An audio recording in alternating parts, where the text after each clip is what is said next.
Hey folks, Jonathan here. I haven't done a video in a long time where I just did some talking, but you know, I guess I'm not always in the mood to to just sit down and do a talking video. And I know some people won't like it. Some people, they want to watch, work getting done and stuff, and I don't blame them a bit.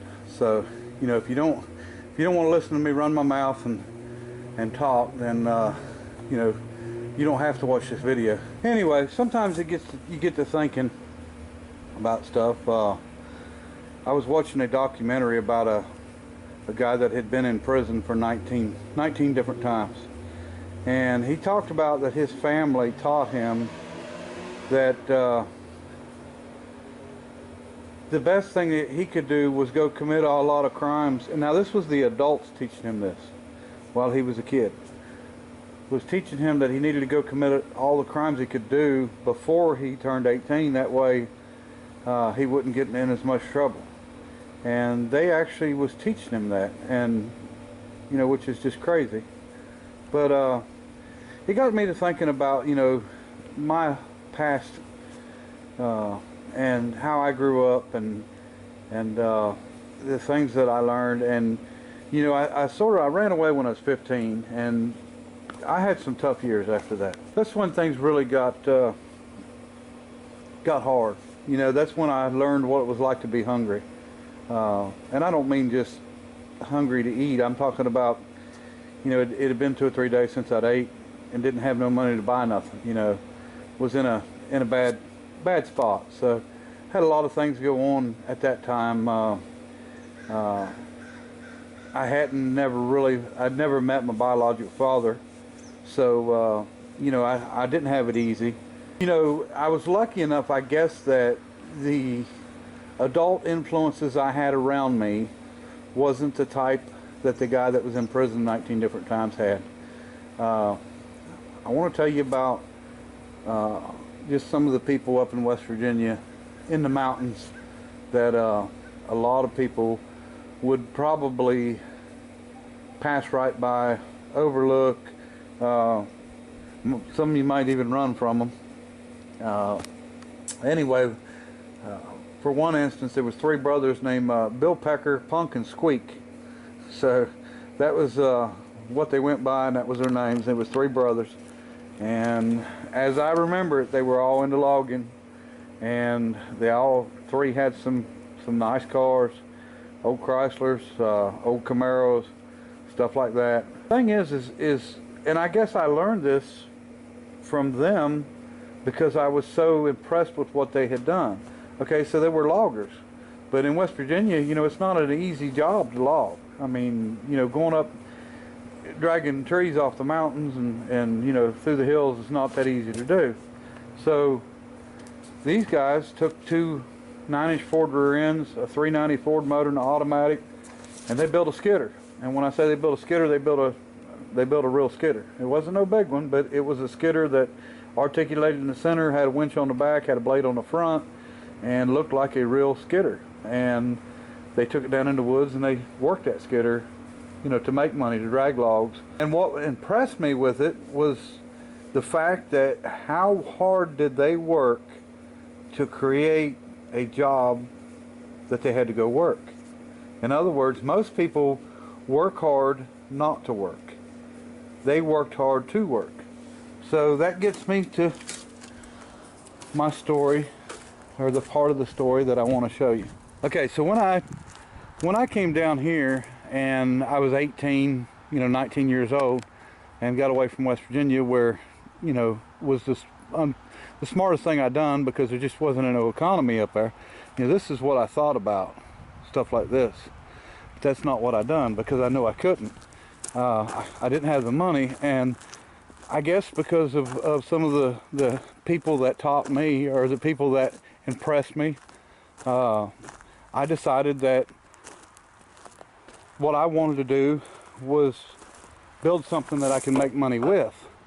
And before the wreckers, there was something else, and it was just like this.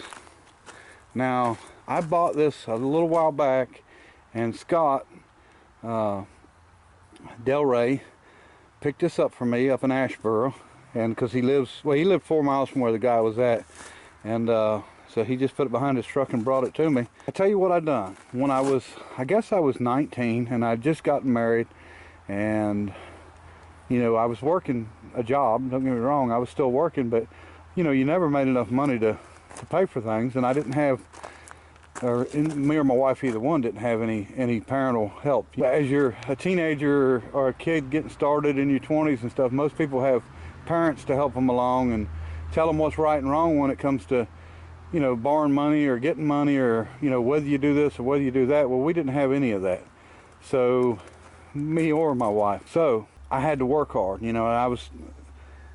And the last job I remember, I was making $6.25 an hour, getting paid every 2 weeks, and I worked jobs that paid less than that before that. That's just the last one I remember getting paid. Anyway, it was all about making money.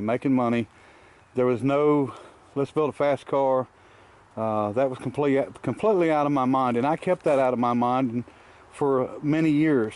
It was all about just building stuff, putting stuff together to make money, like my wreckers. But before the wreckers was one of these, and this is a Vermeer trencher, and this happens to be a W1A. I'm not sure what model mine was. I think it was probably the same thing, maybe a T200 early. This is one of the first style trenchers that they came out with. And what I did was I found one. I can't remember how I got it. And you know, most of the stuff I usually remember, but as I get older, you know, you forget some things. But don't remember how I got it, or who I got it from, or what I paid for it, or what I traded for. I bought a lot of things out of the scrapyard back then, but I don't think that's where it came from. But there was no engine on it, and there was no chain on it. So what I done was go to the junkyard, and I measured the lengths, and I can see already now that this chain is completely different than the chain that I put on. What I done was measured the pitch of the chain, and I found another chain laying in the junkyard that had teeth on it that would fit. And as you can see, this one, the pins are wore out in it. Well, the bushings, the pins are still in the center, but so I mean, it's completely wore out, which, you know, that wasn't an issue when I bought this thing. Didn't care. But I found an old chain, and I bought it for scrap weight, and I put it on there and got it working.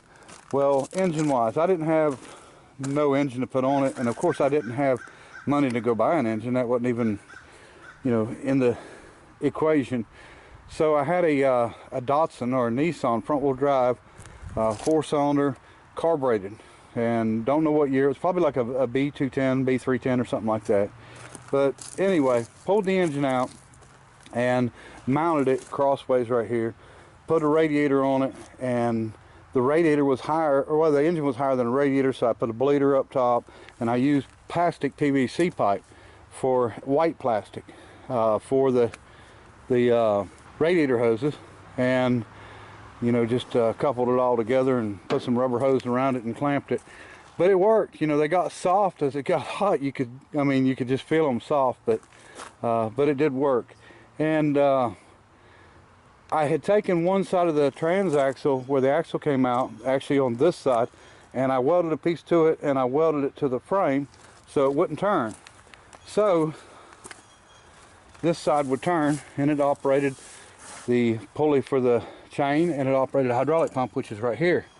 So I had a 4-pulley setup on it, and I don't know where it came from, and then I had made a piece and made a block bearing out here.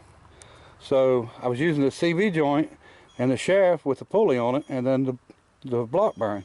Well, what happened was, because I was blocking the other side, it didn't take long for the spider gears to go out in that transaxle.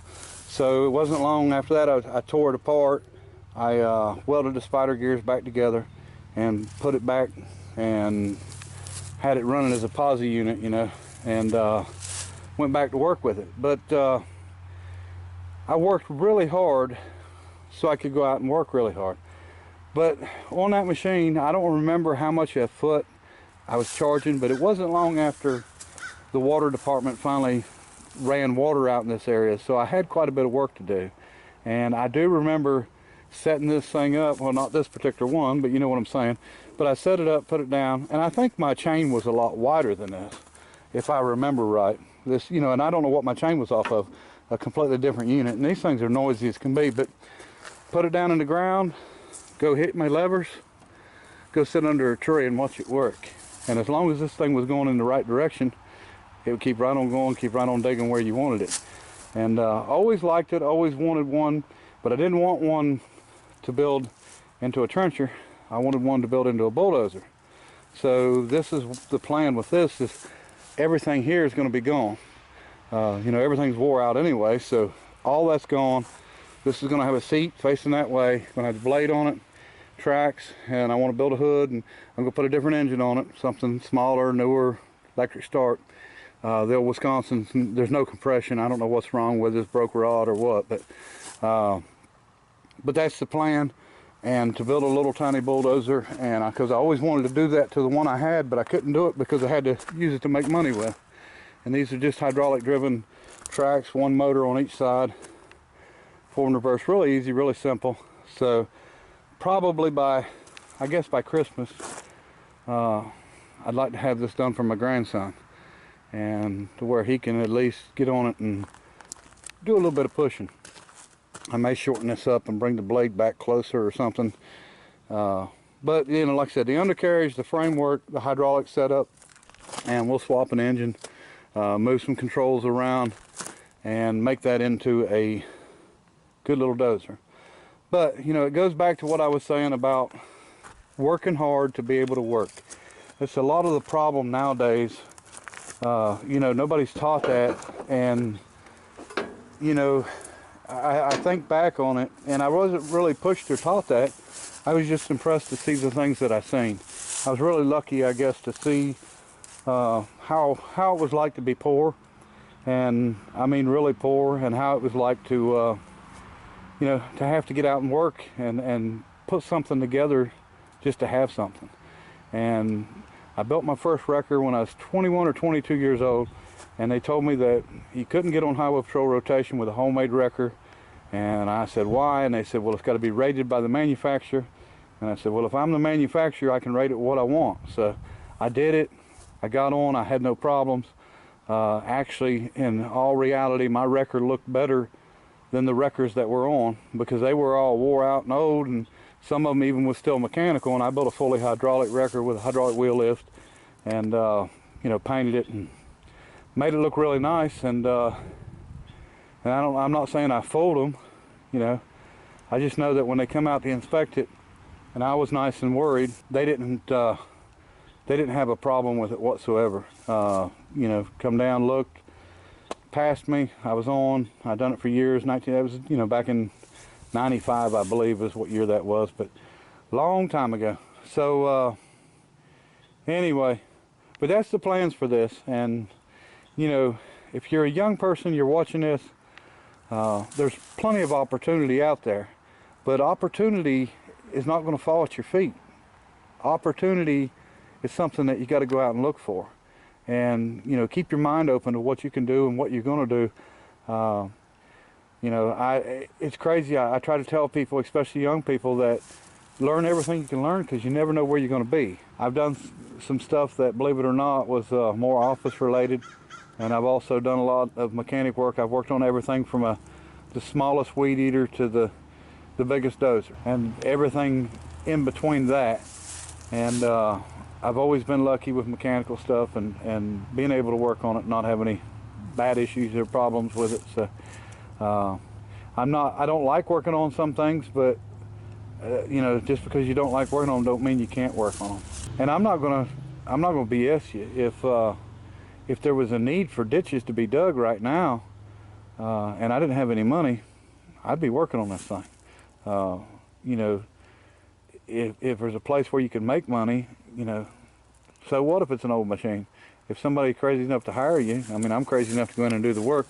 I cleared land with a HD5 Allis Chalmers, and some of you older guys might know what that is, and a lot of you won't, but an HD5 was a two-cylinder diesel Detroit, and you had steering clutches and steering brakes and a main clutch, and then you had your loader operation. So well, let me put it this way, you wasn't going to fall asleep running it, and the neighbors wasn't going to fall asleep while you was running it. the little short exhaust and that Detroit running wide open. And I was clearing land in golf courses and stuff, and you know the neighbors hated me, but there was one place where I was clearing and I was putting a track on every day. I was in a swamp, and the track, you know, I'd have a track come off. My undercarriage was shot, but track would come off. I'd chain the track to the machine. I'd take the winch, because I had a winch on the back. I'd take it out to a big pine tree. I'd drag myself out. I'd put that track back on. I'd fight it, hour, hour and a half, 2 hours, whatever it took. Once I got it on, I went right back out there and went right back to work. You know, you can't give up on stuff, especially when you want to work for yourself, because you can work really hard and you can do a lot of work for the man and make him a lot of money, or you can work hard for yourself. So, and you know, working hard for yourself, it's not as easy. You know, there's a lot to it, but you know, there's things you got to sacrifice along the way. You don't have anybody to depend on, you know, for the paycheck every week. You got to depend on yourself. We'll have some videos on this later. Appreciate everybody watching, and until next time, bye. Let me get Nana down here to do a CAT scan.